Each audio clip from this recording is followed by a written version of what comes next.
his future, which was further fuelled by his absence from the match with Spurs. He was apparently on a scouting mission, so Ronnie Moran deputised.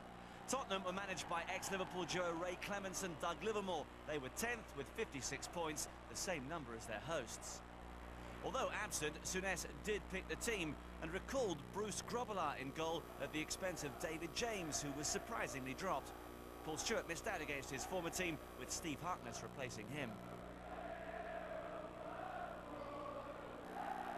Spurs had defenders Dean Austin, Justin Edinburgh and midfielder Vinnie Samways injured, so Dave McDonald made his senior debut, Danny Hill started his first game of the season, and the Premier... Here's Russ. He scored!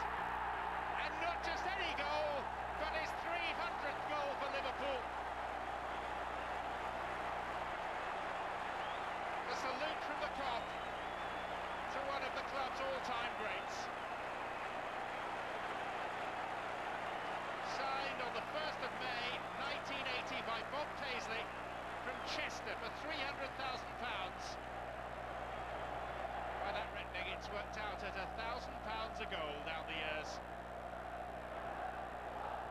He's carried all before him, apart from that brief stint in Italy, which was so unhappy, in contrast to his happy years at Anfield. Right. This is Paul Allen.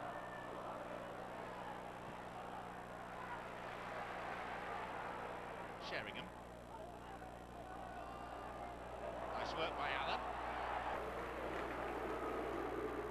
Walters up against Van den Hauwe. Hill to think about as well. It's a good run. It's Barnes! It's 2-0.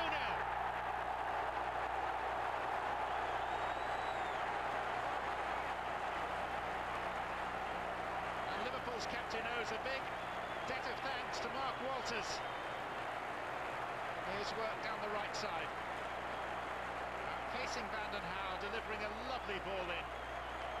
Sedgley wasn't close enough to Barnes. And Liverpool double their lead in the final minute of this first half.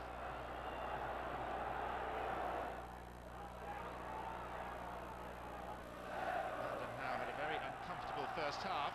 Here, though, is Sheringham for Tottenham, who's made it a comfortable start to the second. Barely a minute played. Liverpool asleep, and the Premier League's leading scorer gets his 21st of the season in this competition, and his 28th all told. Half the Liverpool players were still in the dressing room. No way should a team be caught out by a free kick from back to front like that from Neil Ruddock. The most alert player to the possibilities was Teddy Sheringham.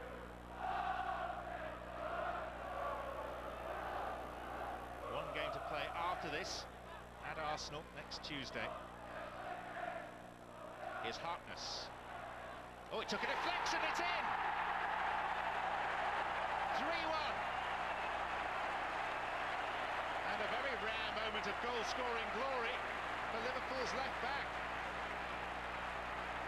And woe betide anyone that tries to suggest to him that it ought to be an own goal. Came off Stuart Nethercott, number 12 there.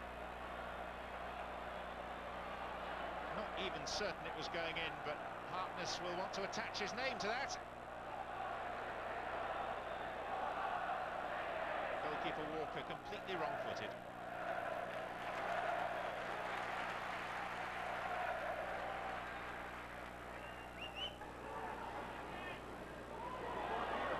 Here, though, is Sedgley. And the season is far from over for Tottenham. 3-2 now.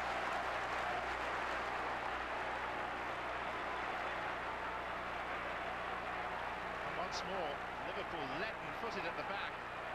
Mark Wright caught out all too easily for an England central defender.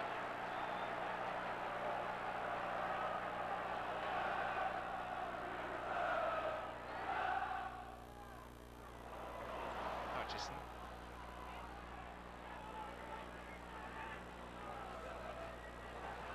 Oh, now is that a push? Stephen Lodge says yes. Liverpool have a penalty. Stuart Nethercott, the culprit. bringing down Ian Rush.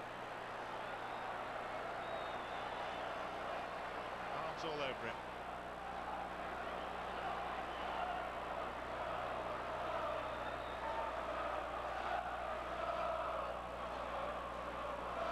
It will be Mark Walters to take this.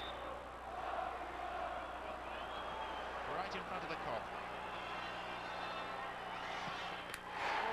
If Walker had stayed in his standing position, he could have thrown his hat on it. A smile of relief as much as anything from Mark Walters.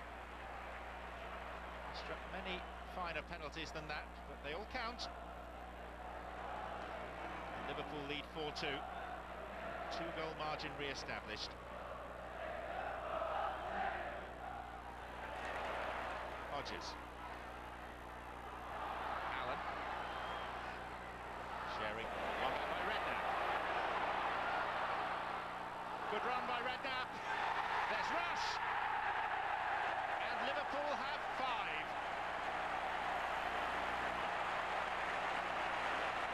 Set up by the teenager.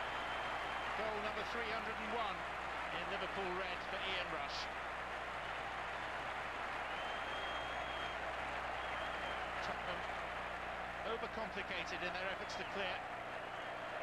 Needed the order of the boot and didn't get it. And amidst the tangle of legs, the last crucial touch came from the goal scorer supreme. Tottenham lost 6-0 at Bramall Lane in March, 5-0 at Leeds, 4-1 at Queen's Park Rangers and at Manchester United. And this is turning belatedly into another heavy beating. Redknapp. Hutchison.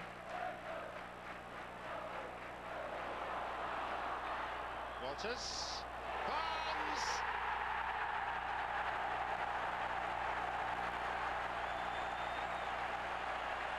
The Kop celebrate Liverpool's 6th. And what was until 5 or 6 minutes ago a reasonably tight contest is now looking especially one-sided. Tottenham's marking has been shocking. Harry Mabbott lost John Barnes.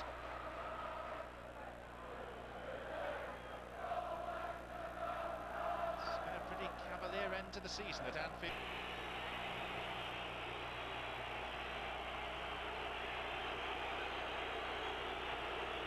Just about the final act of the season at Anfield. A Teddy Sheringham penalty against the goalkeeper who eventually decides to turn round. Sheringham for Spurs. Grobbelaar for Liverpool, not once but twice. Justifying further his recall. Having said that, he was way off his line. Look at that. Steve Lodge should have ordered a retake.